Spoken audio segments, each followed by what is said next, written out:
Welcome back, y'all. What up? Oh, foo. I was like, wow. It's a late stage. Wow. No. We're really grumpy today. We don't even get a foo. It's messed up. We're off our game. We're having to do this one remotely because we got a million things going on and we're all over the place. And so it's all right. We're honing in. We're keeping it consistent. The podcast we should really be doing today is how to not let your circumstances dictate your success. There you go. Oh, wow. Here we go. Oh, you said don't move the mic, and I just hit it. Yeah, we're going to talk about how to celebrate your wins and why when you don't do that, it costs you the thing that you're working so hard to accomplish. You and I, me in particular, you're better at this than I am, but we're both notorious for charging forward and not taking a beat to celebrate our wins. And so we decided to build a podcast episode to help other people hopefully not fall into the same trap that we have. And, it's this feeling of, for those listening, like, I want you to put yourself in this place and think about when you've been in a time period that you're hitting your goals, you're getting things accomplished, you're moving forward. And while all this is happening, it doesn't feel like enough. It feels like, that was fine, but I won't be successful until I reach the next milestone, or I won't take a break until I reach the next milestone, or I won't give myself a pat on the back until. And it's just like, the analogy is like the goalpost is always moving down the field, right? You never actually get the touchdown because this thing is always moving. And ultimately, when we're in that time period, I'll speak for myself, like, when we're in that time period, we can tell ourselves that it's drive, or it is it's ambition, or it's focus, and it's whatever the adjective is that tells us we're doing the right thing. And I want to be clear, it's not about the effort that we're putting in. It's about our inability or unwillingness to see in real time what we're accomplishing and why that's important, and to take a beat to celebrate the progress and to celebrate the win. So ultimately, when we're in that time period and we're telling ourselves all these things, I want to let everyone know that is not drive. It's dysfunction that is disguised as ambition, right? Again, I'll speak for myself. When I'm in that place, that's dysfunctional. And I'm telling myself that I'm ambitious and I'm driven and I'm focused, and I can be all those things. But if I'm not willing to celebrate the effort that I'm putting in and recognize that the sum total of the effort is really what's important, and that's actually what's going to continue to fuel me and keep me excited about the process, that's a dysfunctional relationship. Right? It's a dysfunctional relationship with myself. It's a dysfunctional relationship with my work. It's a dysfunctional relationship with the people around me and how I communicate with them. The list goes on. So we're going to unpack that today. We're going to help people not make the mistakes that I make, not be in the place that I find myself often, honestly. And it's something that I continually have to work on. We've built in lots of mechanisms within our workflow that help us recognize the wins, give people a place to hold us accountable. So paint that picture a little bit more clearly, Christine, for us. What does that look and feel like? Yeah, like let's just paint it done so people can get it really clear and connect with it, so that we can then move on and we can help people solve it. I love that, but you're not getting away without doing a question. Oh, the question. See, I'm off my game. It's weird. We're not side by side. I'm like, no. You got to answer a question, and then we can dive in. Yeah. I genuinely forgot. I know. My you know why you forgot? Because you don't want to celebrate your wins publicly. That's really what it is. No, what's funny is I'm actually not good at celebrating wins. I am good at encouraging others to celebrate wins. So my question is what is the smallest win that actually, you know what? I'm going to ask it the other way. What is the biggest win that you blew past? Oh God, the list is long. I mean, probably all of them. What's the first one that hits your head, Taylor Thomas? Yeah, first one comes to mind is when I exited my first company. It was, I never stopped. Never gave myself a chance to recognize what I accomplished. In fact, I saw it as a failure. The way that we ended up pivoting to exit that company, it took on a different shape, and it didn't end up being what I had thought that it was going to be, and maybe even what I wanted it to be. It ended up being what it needed to be, and I can see now that was actually a really great thing. But I actually was really hard on myself, and never took a beat, never took time to reflect, just immediately. I remember it so clearly, like final phone call to kind of wrap that up. And like, I remember that morning, the phone call, and then like, I just went back to work that day. Like I just total refocus, and I just finished out the day like it was a normal day. And and then I've done that lots of times. That's the first one that comes to mind. That may or may not be the biggest one, but yeah, there's lots of versions of that. Well, thank you for answering my question. I really appreciate it. And I'm so thankful for that experience because it helps our clients every single day. You have experiences that you get to share and you get to pull wisdom from because of that experience. And so I'm really grateful that you were a badass and still are, obviously. And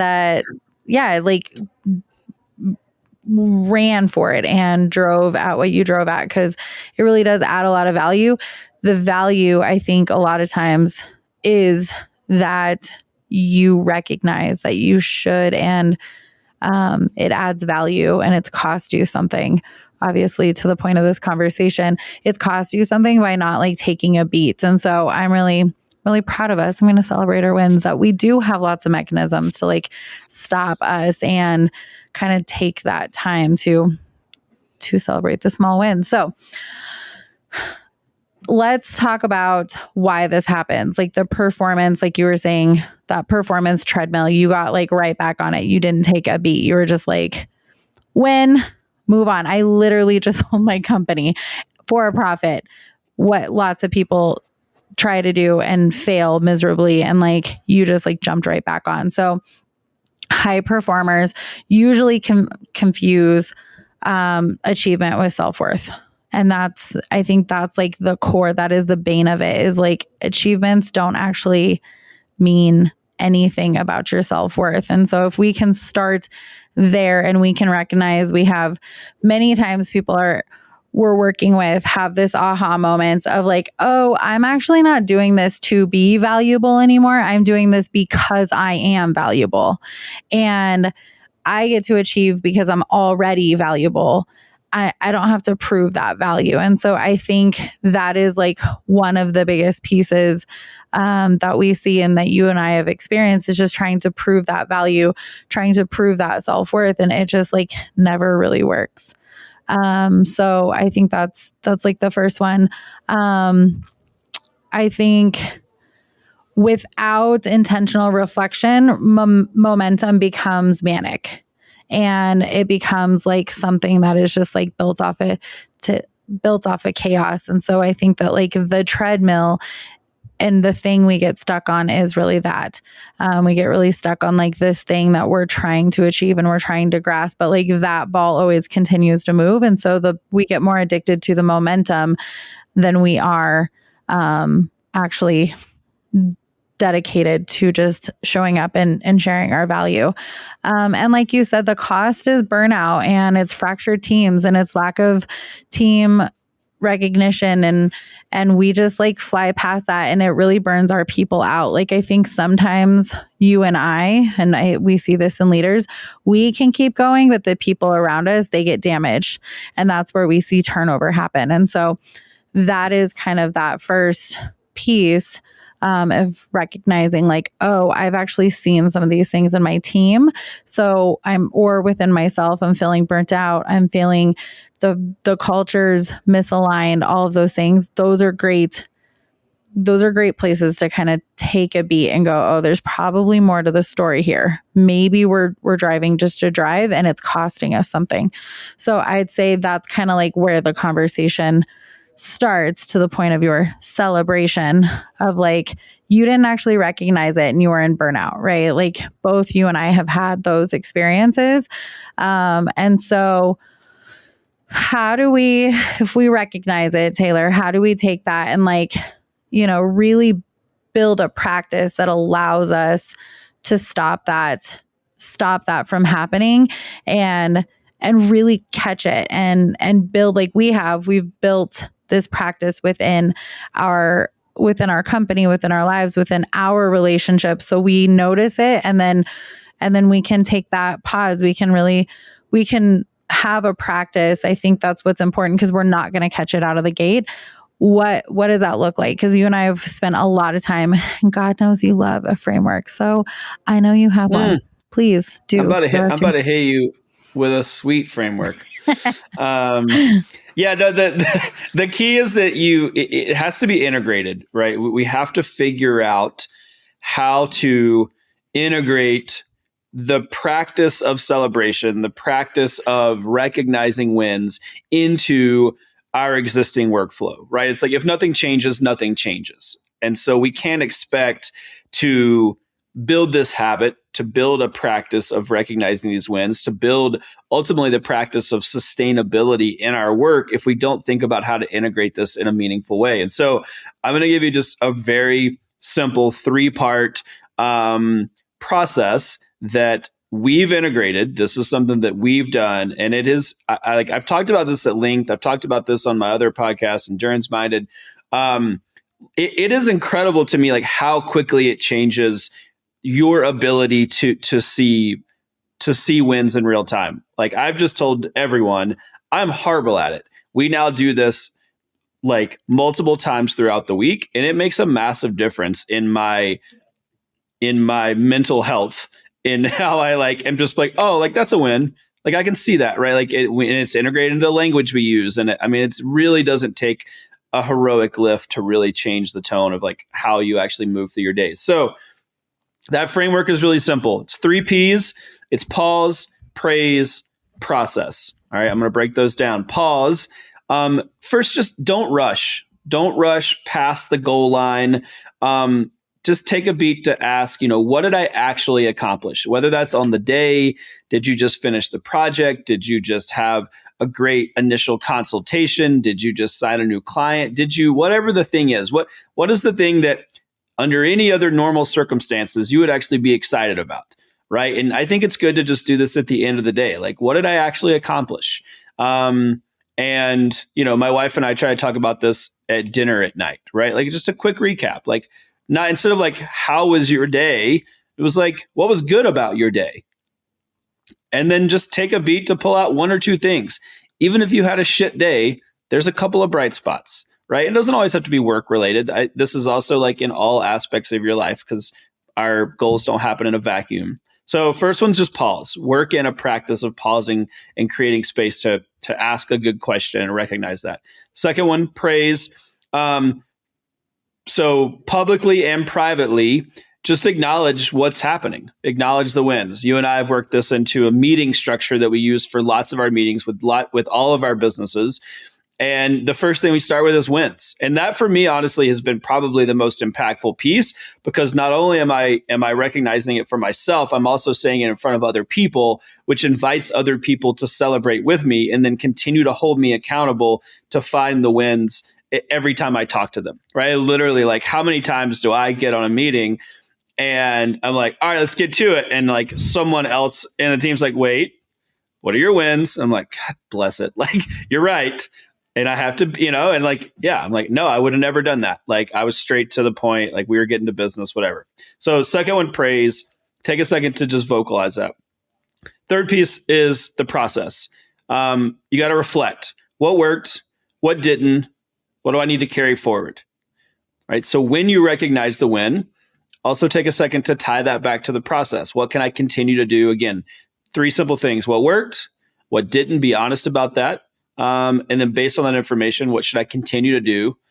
And then what should I leave behind? So again, I think the best place to integrate this specific to our work culture and our work dynamics is in team meetings. So just make celebration a habit, make recognizing these wins a habit, not something that you try to tack on after. I would recommend leading with this. And it really, again, it does not take long. It takes a few touch points to really start to change how this actually looks and feels. So again, pause, praise, process. That's your framework. I promise you it's easy. These are like, that whole thing takes like a minute, right? It really is not a big deal. I want to really just double down on emphasizing that this is not like a wholesale change to how we move through our days, or how it's literally like 10-second little things that we can put in that really, really change the like mental framework and truly like we rewire our our brain to think differently about how we recognize these things. So we're gonna, once they've done that, I want to give people like some more tools as per usual, right? I want people to walk away with like super tactical. So yeah, like carry us through to a solution orientation that allows us to really like continue to unpack this and make sure that people are feeling really good and confident for the application of my kick-ass framework when they go back to work here in a few minutes. Love it. I love to apply the framework. Real quick bonus points. If you were a parent, an easy way to do this around the dinner table is we do peak, valley, fish, and flower. So share your win, share the thing that felt maybe hard, your low, and then share the best thing you ate, because you should probably be making your kids foodies, obviously. And they get to celebrate your cooking, which is a win for you as a mom or dad. And then flower is, how did you care for someone? And it actually takes through that reflection piece. So we've even put a framework to our dinner table, and Taylor's been a part of it because he stays at our house every single month. So it's so great, isn't it, Taylor? Just another place to reflect. If you are like us and your team is reminding you and you can feel yourself, like they're like, wait, we need to do wins. You're probably in avoidance. That's probably a piece of it, because we have a tendency as high drivers and people who are finding our value in our achievements, we can really easily put or make our achievement just a place to avoid. So here's a few signs. I think this is really important when you go to apply Taylor's kick-ass framework, because this exposes an opportunity. So if you find yourself in any of these areas or kind of feeling like this, it's probably the opportunity you need to insert that kick-ass framework. So first one is you avoid silence because you're afraid of what it says.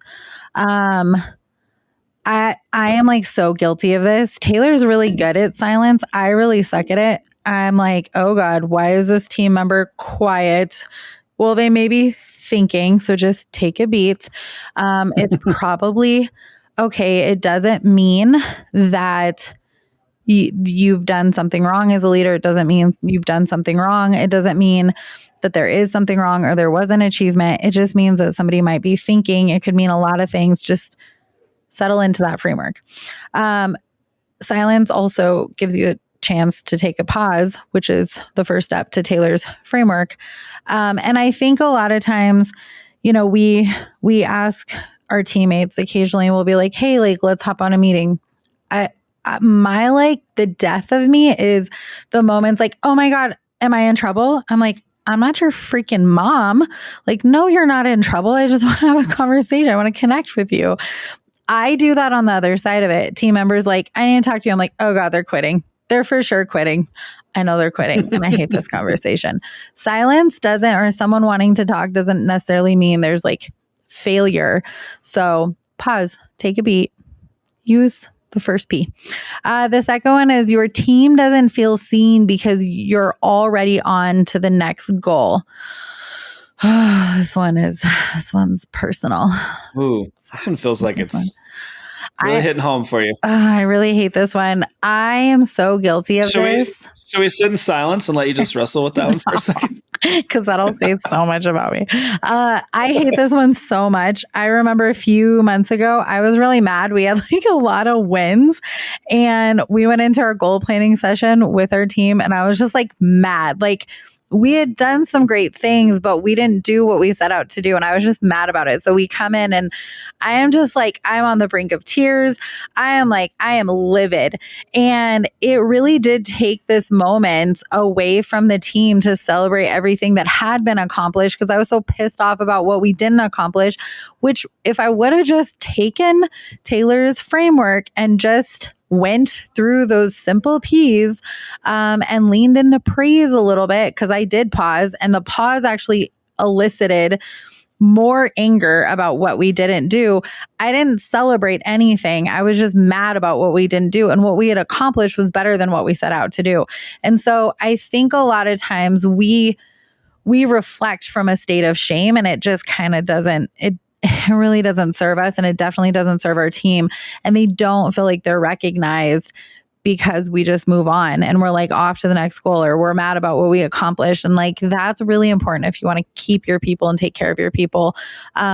This is true in family as well. So if you're like, hey, I'm really good at my team. Are you good as a parent? Are you good as a spouse? Because leadership kind of is leveraged in all areas. So you have to lean in to each area and ask yourself if you're doing that there. And the last one is the culture becomes performance obsessed instead of purpose driven. Oh, this one breaks my heart too. I really hate to see teams like this because then we're just doing it to drive and it's always about the next thing.